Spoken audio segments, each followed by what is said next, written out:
وَأَمَّا مَنْ أُوتِيَ كِتَابَهُ وَرَاءَ ظَهْرِهِ، اور وہ جس کا نامہ اعمال اس کی پیٹھ کے پیچھے دیا جائے، اور وہ کافر ہے جس کا سیدھا ہاتھ تو اس کی گردن کے ساتھ ملا کر توق میں باندھ دیا جائے گا اور الٹا ہاتھ پیٹھ کے پیچھے کر دیا جائے گا، اس میں اس کا نامہ اعمال دیا جائے گا۔ بعض روایتوں میں یہ ہے کہ پیٹھ توڑ کر الٹا ہاتھ پیچھے نکالا جائے گا اور پھر نامہ اعمال دیا جائے گا۔ اس حال کو دیکھ کر وہ جان لے گا کہ وہ جہنمی ہے۔ فَسَوْفَ يَدْعُو ثُبُورًا، تو وہ عنقریب موت مانگے گا۔ وہ کہے گا یا ثبورا، یا ثبورا، ہائے موت آ جائے، ہائے ہلاکت ہو جائے۔ ثبور کے معنی ہلاکت کے ہیں، موت کے ہیں۔ تو وہ جب یہ سمجھ لے گا کہ اب میں جہنمی ہوں تو موت مانگے گا، لیکن پھر مرنا نہ ہوگا۔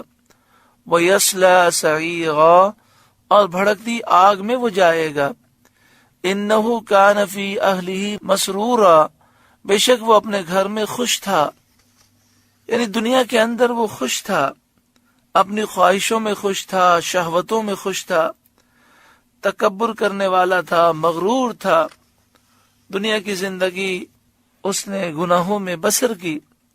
إِنَّهُ ظَنَّ أَن لَّن يَحُورَ، وہ سمجھا کہ اسے پھرنا نہیں، اپنے رب کی طرف واپس پلٹ کے جانا نہیں، اور وہ یہ سمجھتا تھا کہ مرنے کے بعد دوبارہ وہ اٹھایا نہ جائے گا۔ بلا، ہاں کیوں نہیں، ضرور اپنے رب کی طرف رجوع کرے گا، مرنے کے بعد اٹھایا جائے گا، حساب کیا جائے گا۔ ان ربہ کان بہ بصیرا، بے شک اس کا رب اسے دیکھ رہا ہے۔ فلا اقسم بالشفق، تو مجھے قسم ہے شام کے اجالے کی۔ جب سورج ڈوب جاتا ہے تو سورج ڈوبنے کے بعد پہلے سرخی ہوتی ہے، پھر سرخی ڈوب جاتی ہے، پھر روشنی باقی رہتی ہے۔ تو یہاں لکھا جو سرخی کے بعد اجالا نمودار ہوتا ہے، اور یہ جب تک اجالا رہے امام اعظم ابو حنیفہ رضی اللہ تعالیٰ عنہ کے نزدیک مغرب کا وقت باقی رہتا ہے۔ جب یہ اجالا غائب ہو جاتا ہے تو امام اعظم کے نزدیک عشاء کا وقت شروع ہوتا ہے۔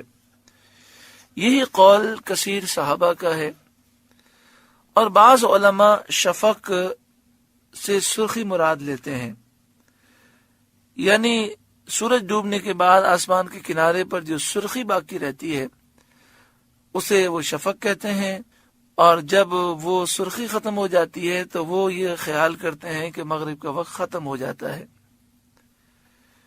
صحیح مسئلہ تو یہ ہے کہ مغرب کا وقت عشاء تک باقی رہتا ہے، اور عشاء کا وقت اس وقت شروع ہوتا ہے جب آسمان پر موجود اجالا بالکل ختم ہو جائے اور مکمل اندھیرا چھا جائے۔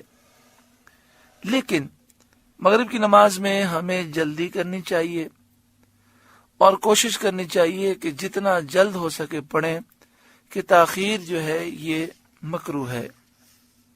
ارشاد فرمایا فلا اقسم بالشفق، تو مجھے قسم ہے شام کے اجالے کی۔ تو اعلیٰ حضرت امام اہل سنت نے شفق کا ترجمہ شام کا اجالا کیا ہے۔ تو ابھی آپ نے سنا شفق کی دو قسمیں ہیں، ایک شفق احمر ہے اور ایک شفق ابید ہے۔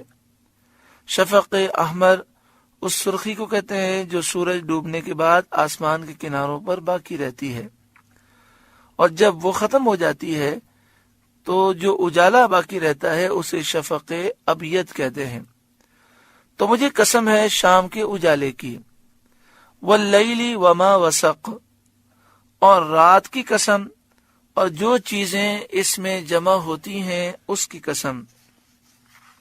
مثلا جانور جو دن میں منتشر ہوتے ہیں، رات میں وہ اپنے آشیانوں، گھونسلوں اور ٹھکانوں کی طرف چلے آتے ہیں۔